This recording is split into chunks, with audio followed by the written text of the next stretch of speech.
আজকে আমি আবার চলে এসেছি। আপনারা সবাই ভালো আছেন তো? এই যে দেখুন, পুকুর থেকে আমি চিংড়ি মাছ ধরেছি। এই চিংড়ি মাছ দিয়ে আজকে একটা রান্না বানাবো। চলুন বন্ধুরা, রান্নাঘরে যাওয়া যাক, রান্না শুরু করবো।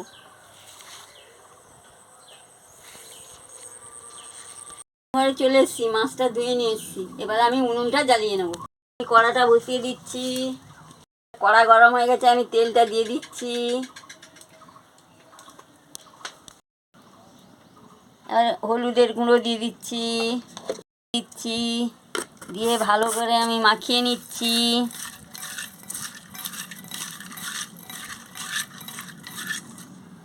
তেলটা গরম হয়ে গেছে, আমি চিংড়ি মাছটা দিয়ে দিচ্ছি। দিয়ে ভালো করে একটু, এবার আমি পেঁয়াজ কুচিটা দিয়ে দিচ্ছি। ভেজে নিচ্ছি। টমেটো কুচি দিয়ে দিচ্ছি।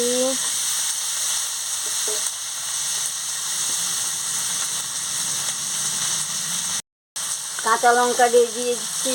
দিয়ে ভালো করে নাড়িয়ে নিচ্ছি।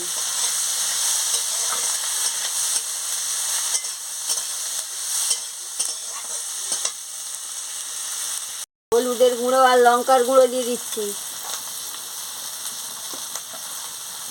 সরষে বাটা দিয়ে দিচ্ছি। দিয়ে ভালো করে মশলাটাকে নাড়িয়ে নিচ্ছি।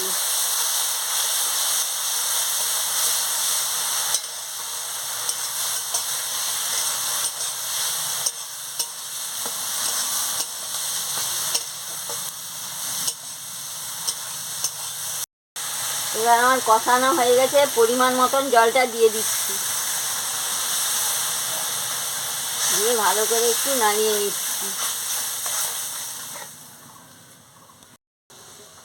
জল দিয়েছি, পরিমাণ মতন নুনটাও দিয়ে দিচ্ছি।